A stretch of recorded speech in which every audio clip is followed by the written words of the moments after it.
may choke you down just like a pill.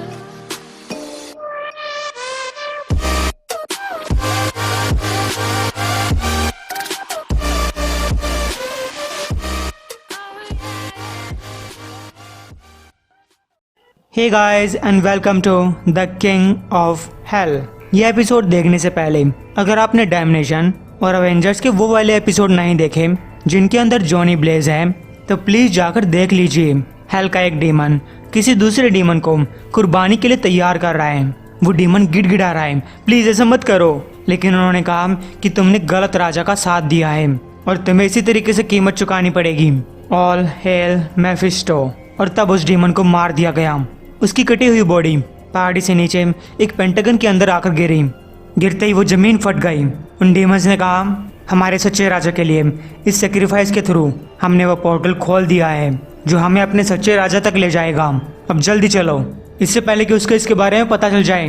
लेकिन तब तक जॉनी ब्लेज हेल के कुछ और साथियों को साथ लेकर वहां पहुंच चुका था।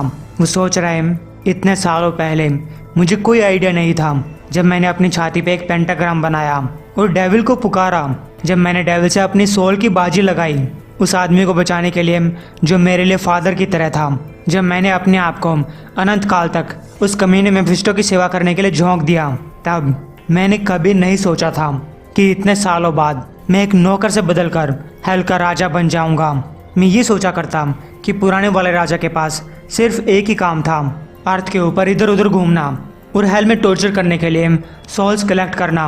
लेकिन अभी तक मैं सिर्फ इन डीमंस को भागने से बचाने की कोशिश कर रहा हूँ। गाइस, कई सारे डीमंस उस पोर्टल से होते हुए अर्थ पे पहुंच गए। हालांकि जॉनी ब्लेज उनमें से सिर्फ एक ही डीमन बैटरोंग को पकड़ पाया। जॉनी ब्लेज कहता है, इस हफ्ते ये भागने की तीसरी बार कोशिश है। बाकी सब कहाँ जा रहे हैं बैटरोंग? बैटरोंग ने कहा, मैं तुम्हें कुछ नहीं बताऊंगा, तुम हमारे सच्चे राजा नहीं हो। तो जॉनी ब्लेज डीके से कहते हैं, इसको 7वें लेवल पे लेकर जाओ, खोलते हुए तेल में उबालना। जब तक कि इसका खुद का मांस उबलने ना लग जाए तब शायद ये अपनी जबान खोलेगा। और जब तक मैं यहाँ पे हूँ तब तक ये पक्का करना कि इस पोर्टल से कोई भी बाहर नहीं आना चाहिए। फिर जॉनी ब्लेज अर्थ पे पहुँचता है और उसने कहा, अब चलो कुछ डीमंस को ढूंढा जाए। ये डीमंस पहले ही कुछ लोगों को मार चुके थे। जॉनी ब्लेज मैनहट्टन की गलियों में घूम रहा है, अपने मन में सोच रहा है, काफी लंबा टाइम हो चुका है जब मैंने अपनी इस फॉर्म का यूज किया था, अपनी इंसानी फॉर्म का। लेकिन इस इंसानी फॉर्म के अंदर भी मैं कुछ महसूस कर सकता हूँ, पाप। यहाँ मुझे हर किसी के अंदर पाप नजर आ रहे हैं। इनके पाप इतने हैं कि मेरे सोचने समझने की शक्ति पर असर डाल रहे हैं। हालांकि मैं थोड़ा थोड़ा इसे हमेशा सेंस कर सकता था, लेकिन अब ऐसा लग रहा है कि मैं अपनी फुल पावर का यूज कर रहा हूँ। ब्रुकलिन, कुछ लोग डैनी कीज को पीट रहे हैं। डैनी कहता है, तुम्हारे अंदर सिर्फ इतनी ही हिम्मत है? उन लोगों ने कहा, तुम हार क्यों नहीं मान लेते? डैनी कहता है, तुम चाहते हो कि मैं चुपचाप बैठ जाऊं और तुम नशेड़ियों के सामने कुछ न करो?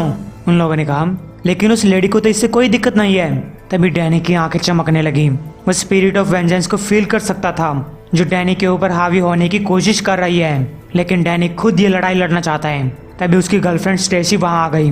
हे, उस पियक्कड़ बारटेंडर से दूर हो जाओ, वरना बाकी सारी रात तुम्हें अपनी उल्टी में सोते हुए गुजारनी पड़ेगी। गाइस, वो लोग भाग गए। डैनी पूछता है, तुम यहाँ पे क्या कर रही हो स्टेसी?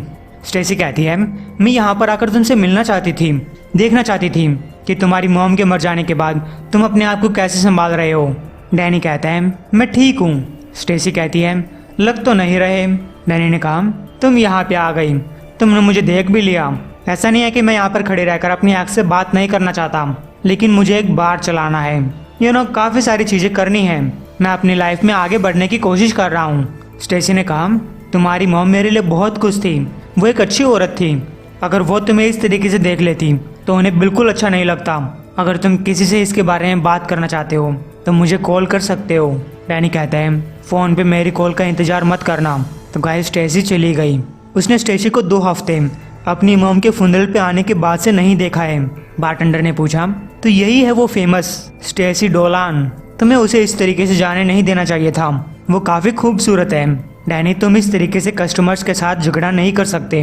डैनी ने कहा, वो तुम्हारे बारे में गलत बोल रहे थे। बारटेंडर कहती है, और मैंने संभाल लिया था। उन दोनों ने 6 ड्रिंक्स पी थी। उन्होंने कोई पैसा नहीं दिया, ना ही तुम्हारे लिए और ना ही मेरे लिए। इस तरीके से बिजनेस नहीं चलता। डैनी ने कहा, मैं जा रहा हूँ। वो पूछते कि तुम कहाँ जा रहे हो? डैनी कहता है, मैं बैंक जा रहा हूँ। उसने कहा, रात के 10 बजे कौन सा बैंक खुलता है? ठीक है जाओ। तो बाहर जाते हुए डैनी सोच रहे हैं, अब स्टेसी की शादी हो चुकी है, एक बच्चा भी है, शायद 2 हो, मुझे याद नहीं है। ये हम हो सकते थे शादीशुदा, वो हमारे बच्चे हो सकते थे अगर ये spirit of vengeance the Ghost Rider मेरे साथ ना होता। ये हर बार मेरे और मेरी सबसे प्यारी चीज के बीच में आ जाता है, हर चीज को डिस्ट्रॉय कर देता है। और जहाँ तक उस डेविल की बात है, मैं हर बार इससे लड़ने की कोशिश करता हूँ, इस ट्रांसफॉर्मेशन से लड़ने की कोशिश करता हूँ और ये उम्मीद करता हूँ कि एक दिन आखिरकार ये घोस्ट राइडर की स्पिरिट थक जाएगी और मुझे छोड़कर किसी दूसरी सोल के पास चली जाएगी। तो गाइस डैनी घोस्ट राइडर में कन्वर्ट हुआ। फिर उसे एक स्मेल मिली, एक ऐसी स्मेल जो उसे जानी पहचानी लग रही थी। वो अभी हेल से आई थी। गाइस ये हेल से भागा हुआ एक डीमन है। डैनी उससे लड़ने की कोशिश करता है, लेकिन वो डीमन डैनी से ज्यादा ताकतवर था। उसने डैनी को खींचकर बिल्डिंग में फेंक दिया। तब उसके पास जॉनी आया। उसने कहा, ये कमीना दिखने से ज्यादा ताकतवर लगता है, ये अंधा भी है, तो इसके ऊपर पिन एंड स्टेयर काम नहीं करेगी। डैनी पूछता है, तुम यहाँ पे क्या कर रहे हो? जॉनी ने कहा, मैं बाद में बताऊंगा, पहले इस डीमन से निपटते हैं। डैनी पूछता है, मुझे तो लगा था कि तुम हेल में फंस चुके थे। जॉनी ने कहा, हेल में एक लीक हो गया था, मैं बस कचरा साफ करने की कोशिश कर रहा हूँ, और अब जब तुम यहाँ पे हो तो मैं तुम्हारी थोड़ी मदद ले सकता हूँ। डैनी पूछता है, अगर ये चीज हेल से आई है तो क्या तुम इसे वापस हेल में जाने के लिए कमांड नहीं कर सकते? जॉनी कहता है, मैंने कोशिश की थी, लेकिन ये डीमंस अपने नए राजा का सम्मान नहीं करते। डैनी कहता है, तुम्हें सम्मान के लिए भीख नहीं मांगनी पड़ती, तुम्हें इसे छीनना पड़ता है। जितने लंबे टाइम तक ये डीमन ब्रुकलिन की गलियों में घूमता रहेगा, तब तक काफी सारे लोगों को चोट पहुंचा सकता है। तभी डैनी उस डीमन के पेट में घुस जाता है और उसकी बॉडी को अंदर बाहर से जलाता हुआ निकल गया। तो इस डीमन का कचूमर बन चुका था। जॉनी ये देखकर हैरान था। डैनी ने कहा, इसके बारे में बात मत करना, अगर मुझे फिर कोई एक डीमन दिखाई देता है तो उसके साथ भी ऐसा ही होगा। हेल के अंदर डीके, यानी कि वही डैमनेशन वाला बॉस डीके, उस पोर्टल की पहरेदारी कर रहा है। तभी वहाँ पे लिलिथ, मदर ऑफ डेमंस आई। उसने कहा, अब तुम जाके आराम कर सकते हो। डीके कहता है, किसी को यहाँ आने की परमिशन नहीं है, मेरे पास ऑर्डर्स हैं। तभी लिलिथ उसका दिल फाड़ लाती है। उसने कहा, तुम गलत राजा की सेवा कर रहे हो डीके। लिलिथ उस सिंहासन की सही उत्तराधिकारी है और आखिरकार मैं ये सिंहासन लेकर रहूंगी जैसे ही मैं जॉनी ब्लेज की आखिरी सांस छीन लेती हूँ। इधर जॉनी और डैनी वापस बाहर में आ चुके हैं। जॉनी कह रहे हैं, तो अभी तक तुम ये सब कर रहे थे, जो कुछ तुम्हारे पास पैसों की प्रॉब्लम है, तुम्हें लगता है कि इस बार को खरीदना सही बात थी? डैनी कहते हैं, देखो मैं ये नहीं कहना चाहता कि मैंने अपनी लाइफ में क्या सही किया क्या गलत किया, बस मैं अपना खुद का कुछ करना चाहता था, इसीलिए मैंने ये बार खरीद लिया। जॉनी कहता है, यहाँ मुझे पाप की बदबू आ रही है। डैनी ने कहा, स्पिरिट ऑफ वेंजेंस को हर जगह पाप की बदबू आती है, लेकिन तुम्हें इसे इग्नोर करना सीखना होगा। जिस चीज का आज हमने सामना किया, आखिर न्यूयॉर्क के अंदर ऐसी और कितनी चीजें घूम रही हैं? जॉनी ने कहा, पता नहीं, शायद 1 दर्जन या ज्यादा भी। वो सब एक पोर्टल से भाग कर आए हैं, मुझे उनको ट्रैक करने के लिए तुम्हारी मदद चाहिए। अगर तुम वो सब करने के लिए तैयार हो तो पुराने दिनों की याद आ जाएगी। लेकिन डैनी कहता है, सवाल ही नहीं उठता, पिछली बार जब मैंने तुम्हारी मदद की थी तब मैंने एक औरत को मरते हुए देखा था। और गाइस, ये absolute carnage symbiote of vengeance में हुआ था। वो हम में से एक थी, एक घोस्ट राइडर, और स्पिरिट ऑफ वेंजेंस की वजह से उसकी लाइफ की भी मेरी ही जैसी लगी हुई थी। फिर वो स्पिरिट ऑफ वेंजेंस की वजह से ही मारी गई। ये स्पिरिट ऑफ वेंजेंस मुझसे हर कुछ छीन लेती है, यहाँ तक कि खुद मेरे मॉम के फुनरल के टाइम पे इसने मुझे चेंज होने पे मजबूर किया। मेरी मॉम ने पूरी जिंदगी मेरी देखभाल की और मैं उसे सही तरीके से गुड बाय भी नहीं बोल पाया। तभी जॉनी की नज़र भीड़ में एक आदमी के ऊपर पड़ती है जिसके ऊपर उसे शक होता है। डैनी कह रहा है, मैंने ऐसा कभी नहीं चाहा था और मैं अब भी इसे नहीं चाहता।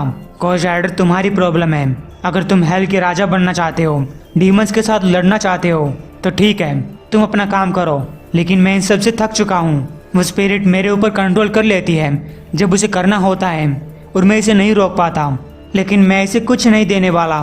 जॉनी कहता है, ठीक है, बस ये बात जान लो कि तुम्हारे पास मदद करने का मौका था, लेकिन उसके बजाय तुमने यहाँ पर बैठकर शराब पीना चुना। इसके बारे में सोचना, हम फिर से बात करेंगे। डैनी कहता है, अगर तुम यहाँ पर बैठकर बात करना चाहते हो तो आ सकते हो, पीना चाहते हो तो पी सकते हो, मैं यहाँ पर तुम्हारा साथ दूंगा भाई, तुम यहाँ फ्री में पी सकते हो। लेकिन अगर तुम वो लड़ाई लड़ना चाहते हो जिसने हमारी जिंदगियाँ बर्बाद कर दी, नहीं, मैं बहुत लड़ चुका हूँ। तो गाइस, जॉनी चला गया। बारटेंडर ने कहा, पियक्कड़, एक्स गर्लफ्रेंड और अपने खुद के भाई, आखिर तुम और किससे लड़ोगे? डैनी कहता है, मैं इसके बारे में बात नहीं करना चाहता, बस मेरा गिलास भरो। तो बारटेंडर ने उसे एक पूरी बोतल ही पकड़ा दी। डैनी बाहर चला गया। तुम ये दुकान बंद कर देना, मैं तुमसे कल मिलूंगा। उधर लॉस वेगस के अंदर कैद मेफिस्टो वोंग से कह रहा है, क्या तुम ये फील कर सकते हो? ये ग्राउंड ये हिला था, हवा बदल रही है, इसमें बिजली छा रही है, ये बहुत ही एक्साइटिंग है। एक वॉर आ रही है। तुम लोगों को लगा कि मैं बुरा था, लेकिन तुम जॉनी ब्लेज को देखना। उधर बार से निकलने के बाद जॉनी उस आदमी का पीछा करता है जिसके ऊपर उसे बार के अंदर शक हुआ था, जबकि डैनी अपनी मॉम की कब्र के पास जाता है। हे मॉम, काफ़ी दिन हो गए मिले हुए, आप कैसी हैं? आप यकीन नहीं करेंगी कि आज बार में कौन आया था। सबसे पहले स्टेसी, और उसके साथ मैंने काफ़ी बुरा बिहेव किया। इतना सब कुछ होने के बाद उसे इस तरीके से देखना मुझसे नहीं हो पा रहा। फिर वहाँ जॉनी आया। तभी डैनी को अपने सामने एक आकृति दिखाई दी जो कि उसकी मॉम की जैसी थी। उसने कहा, बेटा ध्यान से सुनो, मैं तुमसे जॉनी के बारे में बात करने आई हूँ, उसके साथ कुछ गलत हो रहा है। उधर जॉनी ब्लेज दरवाज़ा फाड़ता हुआ अंदर घुसा, और जिस आदमी के ऊपर उसे शक था वो एक डीमन था। वो चिल्लाता है, नहीं प्लीज़ ऐसा मत करो। जॉनी कहता है, क्या तुम्हें ये लग रहा था कि मैं तुम्हें स्मेल नहीं कर पाऊंगा? वो डीमन कहता है, प्लीज़ मैं वापस नहीं जा सकता, मैं वो टॉर्चर सहन नहीं कर सकता। जॉनी पूछता है, बाकी सब कहाँ पे हैं? उस डीमन ने कहा, बहुत दूर, तुमसे बहुत दूर। हमें से बहुत सारे डीमंस वहाँ पे इतने लंबे टाइम से हैं। हमारे पापों की सजा काफ़ी बार भुगत चुके हैं। हम कुछ अच्छा करना चाहते हैं, इसलिए तुम्हें उनके बारे में चिंता करनी चाहिए जो वहाँ से भाग नहीं रहे, उन डीमंस के बारे में जो तुम्हारा सिंहासन हासिल करना चाहते हैं। उधर डैनी की मॉम कह रही है, जॉनी अंदर से बुरा बन चुका है, हेल ने उसे करप्ट कर दिया है। अगर वो हेल में रहेगा तो उसके अंदर से कोई अच्छाई बाहर नहीं आएगी। तुम्हें उसके बारे में कुछ करना होगा डैनी, तुम्हें उसे रोकना होगा, क्योंकि वो ताकत के नशे में पागल हो चुका है। उधर जॉनी ब्लेज कह रहा है, अगर उन डीमंस को सिंहासन चाहिए तो उन्हें मेरा सामना करना होगा। मैं हेल का राजा हूँ और मैं इतनी आसानी से सिंहासन नहीं छोड़ने वाला। जॉनी ब्लेज उस डीमन को मार देता है और यह एपिसोड यहीं पे ख़त्म होता है। उम्मीद आपको पसंद आया होगा। एम करते हैं 1250 लाइक्स के लिए। उम्मीद आप जल्दी पूरा करवा देंगे।